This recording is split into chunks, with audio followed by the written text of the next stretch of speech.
que la force soit avec vous. Voilà, c'est une formule de bénédiction qu'on pourrait presque entendre dans une église. Bonjour Vincent Miéville. Bonjour. Vous allez au cinéma chaque semaine, on retrouve vos chroniques dans le Cinéma de Vincent, votre blog sur Internet, et vous sortez ce mois-ci Bible et Popcorn, l'influence de la Bible sur le 7e art. Quel est votre plaisir principal au cinéma? C'est de vivre une expérience. Pour moi, regarder un film, c'est vivre une expérience. C'est découvrir une histoire qui va m'être racontée, découvrir des personnages avec lesquels je vais d'une certaine façon interagir parce que je vais m'y retrouver ou ne pas m'y retrouver du tout. Et donc, aller au cinéma pour moi, c'est aller vivre une expérience et espérer être peut-être interpellé, voire changé, transformé par l'histoire qui va m'être racontée.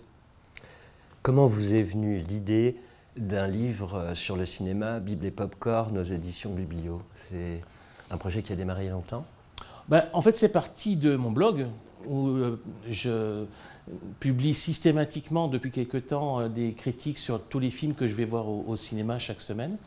Un blog qui a commencé de façon petite. Je publiais de temps en temps une critique de films que j'avais bien aimés. Et puis, vu quelques retours reçus, il s'est un peu étoffé à des critiques systématiques. Et puis bon, ça c'est un petit peu connu, quelque part, que je critiquais ces films sur mon blog. Et puis on m'a proposé d'écrire un livre sur l'influence de la Bible sur le cinéma. Et je me suis dit, pourquoi pas, parce que c'est évidemment un sujet qui m'intéresse, non seulement le cinéma, mais la Bible aussi, et le lien entre les deux. Et vous trouvez une dimension spirituelle au cinéma? Oui, en fait, je pense qu'il y a une dimension spirituelle dans toute démarche artistique. Mais il y a quelque chose de particulier peut-être dans le cinéma qui fait qu'il y a des aspects quasi religieux dans l'expérience même du cinéma. C'est d'ailleurs plusieurs grands cinéastes qui eux-mêmes envisagent la chose de cette façon-là. Et je pense que quand on va dans une salle de cinéma, on partage une expérience d'ordre parfois presque spirituel avec d'autres. On a souvent envie d'en parler après, voire peut-être de convertir les gens, en tout cas de les inviter à aller voir le film, où parfois on n'est pas d'accord, donc il peut y avoir parfois des disputes entre personnes qui ont vu le même film. Il y a des interprétations qui ne sont pas toujours identiques, il y a des exégètes de tel ou tel cinéaste, il y a des cultes voués parfois à tel acteur, telle actrice, il y a des lieux de tournage qui deviennent des lieux de pèlerinage. En fait, tout ça donne un caractère quasi religieux ou du même type dans le fait de vivre une expérience au cinéma.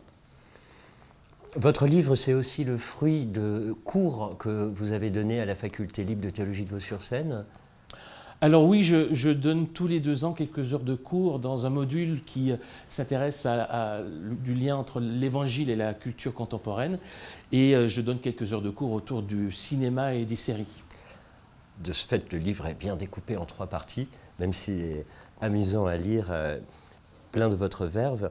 Et ce sont les points de contact entre la Bible et le cinéma que vous étudiez. Oui, alors ça, c'est effectivement quelque chose qui m'intéresse parce qu'il me semble que non seulement le point de contact, il y a un point de contact par le fait que la Bible a inspiré et continue d'inspirer la création cinématographique, mais aussi parce qu'il y a une démarche assez proche ou similaire qu'on peut avoir entre la démarche cinématographique et la révélation biblique. Il me semble que pour moi, le point de contact principal, c'est la place du narratif. Un film, c'est une histoire qui nous est racontée, et la Bible laisse une place prépondérante au narratif, nous racontant des histoires, et même les textes bibliques qui ne sont pas narratifs, ils s'inscrivent dans un grand récit, le récit du salut de Dieu. Et c'est l'histoire qui nous est racontée qui entre en écho avec notre propre histoire et qui nous délivre un message d'espoir, d'espérance, en l'occurrence pour le message biblique. Et vous évoquez les 10 commandements, l'âge d'or du péplum, l'Exode au cinéma. C'est un genre qui vous plaît? Alors c'est un genre qui a beaucoup été utilisé. On pense aux 10 commandements de Cécile B2000, film biblique incontournable, qui était d'ailleurs le 2e film sur le sujet de Cécile B2000. Il en a fait un premier qui était muet en noir et blanc, qui avait déjà beaucoup qui avait beaucoup de figurants. Déjà le premier film, le deuxième était encore plus énorme.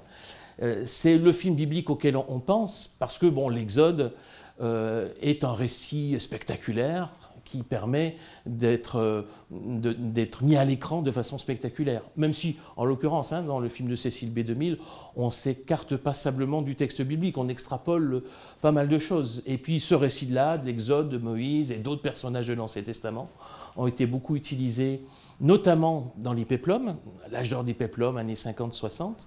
Et ça ressurgit avec ce qu'on appelle le néo-péplum, un petit peu c'est Ridley Scott qui a relancé le péplum au début des années 2000 avec Gladiator.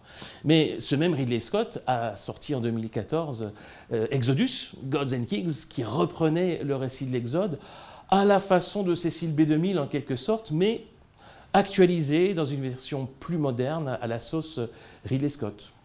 Vous consacrez un chapitre à Jésus au cinéma. À travers les années 70, 80, 2000, vous citez également des films récents. Est-ce qu'il y en a un qui est votre préféré de Jésus au cinéma? Alors, je ne vais pas faire très original en disant que c'est l'Évangile selon saint Matthieu de Pasolini, que j'ai revu à l'occasion de la rédaction de ce livre. Et j'ai été frappé par la force de ce film, qui est quand même particulier dans la mesure où les dialogues du film ne sont que les dialogues issus de l'Évangile selon Matthieu, mais c'est la mise en scène de Pasolini qui leur donne un relief particulier et qui en fait un film personnel sur Jésus. Le Jésus de Pasolini, c'est pas un Jésus comme un autre. Il y a une dimension politique, sociale qu'il intègre, qui n'est pas forcément évident pour tous. Donc il y a une vraie vision personnelle à partir du dialogue mot à mot de l'Évangile. C'est le tour de force pour moi de cet Évangile-là qui reste... Alors, c'est vrai qu'il date des années 60, on ne fait plus des films comme ça aujourd'hui, mais n'empêche qu'on le regarde, on est happé par le récit, et je trouve que c'est le texte biblique qui ressort finalement dans la version de Pasolini. Donc ça reste sans doute mon film sur Jésus préféré. Vincent Miéville, dans votre livre « Bible et Popcorn, l'influence de la Bible au 7e art sur le 7e art » qui vient de paraître aux éditions Biblio, vous consacrez aussi un chapitre aux inspirations, aux emprunts bibliques, la Bible elle-même, les objets issus de la Bible, les figures christiques, d'autres figures bibliques. Vous voulez nous en dire un mot? En fait, elles sont très nombreuses. Si on veut relever la façon dont la Bible a influencé et continue d'influencer le cinéma, on peut voir l'adaptation de récits bibliques. On a Cécile B. 2000 et autres, ça c'est la première influence évidente, mais il y a une influence qui tout au long de l'histoire du cinéma est une influence plus indirecte, moins explicite, mais qui n'en est pas moins réelle. Alors on peut penser effectivement par exemple à une figure christique. Combien de films, alors, beaucoup dans les films hollywoodiens, mais pas exclusivement, où il y a une figure de sauveur qui se sacrifie pour sauver les autres, mais cette figure christique, elle apparaît de façon plus ou moins explicite. Moi, j'aime bien citer l'exemple du film E.T. de Spielberg, qui marque en fait, qui évoque la trajectoire de ce petit extraterrestre de façon tout à fait similaire à la trajectoire de Jésus dans les évangiles. C'est quand même quelqu'un qui descend du ciel sur la terre, qui arrive dans une famille humble, modeste, qu'on trouve non pas dans une crèche, mais dans une cabane de jardin, et puis qui va rassembler autour de lui des disciples, en l'occurrence c'est Elliot et ses copains, c'est des enfants, qui vont le suivre partout. Cet extraterrestre va accomplir des prodiges, il va même mourir et ressusciter, et repartir au ciel, non sans avoir dit à Elliot « je suis toujours avec toi ». Bon, ça, si ce n'est pas la trajectoire du Christ, E.T. est une figure christique. Et il y en a plein d'autres qu'on peut trouver de façon plus ou moins forte, plus ou moins explicite. Alors dans votre livre « Bible et Popcorn », on découvre aussi que le western est un genre biblique, entre guillemets, écrivez-vous. Oui, c'est-à-dire qu'en fait, il a été utilisé sous cet angle-là. C'est le prolongement de la vision que les colons pouvaient avoir lorsqu'ils allaient en Amérique pour la conquête de l'Ouest, qu'ils assimilaient au fait de se saisir, d'entrer dans la terre promise qu'on trouve dans le récit de l'Ancien Testament. Et cette dimension-là, elle se retrouve dans les westerns, notamment dans l'âge d'or des westerns, les années 50, 60, où on a cette dynamique de terre promise qui peut être présente dans les westerns. Une vision qui est quand même un peu difficile à assimiler, à voir aujourd'hui. Et d'ailleurs, les néo-westerns, les westerns plus sombres qui existent aujourd'hui maintenant, qui ont été filmés plus récemment, reviennent sur cette vision-là. Et on a une vision beaucoup plus tourmentée, beaucoup plus sombre, et qui cherche à être plus équilibrée aussi par rapport à l'histoire. Notamment, il n'y a pas les bons cow-boys d'un côté et les méchants indiens de l'autre. On n'est plus du tout dans cette dynamique-là aujourd'hui. Mais ça pouvait être un peu caricatural à l'âge d'or du western parfois. Et dans le 3e chapitre, Inspiration et emprunt biblique, vous évoquez Star Wars, la Bible dans les étoiles. Oui, alors il y a plusieurs influences dans Star Wars, mais l'influence biblique, elle est là, elle est évidente. La Force, qui est omniprésente tout au long de la saga Star Wars, a une dimension mystique ou religieuse. Que la force soit avec vous, voilà, c'est une formule de bénédiction qu'on pourrait presque entendre dans une église. Ensuite, il y a évidemment, là encore, une figure christique derrière Luke Skywalker, qui a une sorte de chemin initiatique qui va le conduire jusqu'à être celui qui va sauver la galaxie. C'est plus le métier, c'est la galaxie qui va être sauvée de sa part.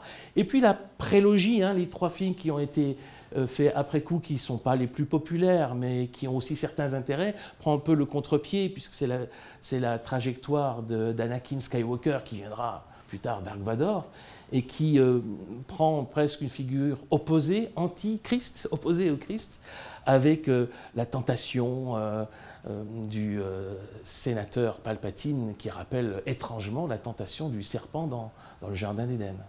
Voilà, il faut lire Bible et Popcorn pour retrouver aussi Terrence Malick, le mystique, ou le Seigneur des Anneaux, la Bible de la fantaisie. Et puis, dans une dernière partie, vous proposez vraiment des pistes de dialogue à utiliser en cercle de lecture, en discussion. Et vous allez jusqu'à écrire un chapitre, La rencontre divine. On peut rencontrer Dieu à travers un film ? Oui, absolument, j'en suis convaincu. Je pense qu'il y a un accès possible à la transcendance à travers l'art d'une manière générale, et en particulier le cinéma. En fait, c'est une question de posture par rapport à un film. Comment est-ce qu'on se positionne devant un film pour entrer ou non en dialogue ? Et là, j'essaie d'évoquer, en m'inspirant des travaux de certains théologiens, les différents types de postures qui existent par rapport à un film, en tant que croyant, en tant que chrétien, qui vont du rejet systématique, en disant non, il n'y a rien à retirer du cinéma, jusqu'à la possibilité d'une rencontre divine, d'une rencontre avec le transcendant, avec tout ce qui est possible entre les deux, d'un dialogue méfiant ou confiant, ou d'une appropriation de l'histoire qui nous est racontée. Et je crois effectivement qu'il y a une possibilité de rencontre avec la transcendance à travers l'expérience d'un film. Nous allons laisser un peu de popcorn et quelques pages à lire à vos lecteurs. Bible et Popcorn, l'influence de la Bible sur le 7e art, c'est aux éditions Biblio en ce moment. Et on vous retrouve aussi sur votre blog, Le Cinéma de Vincent, et disponible à tout moment pour vivre un dialogue autour d'un film. Toujours prêt.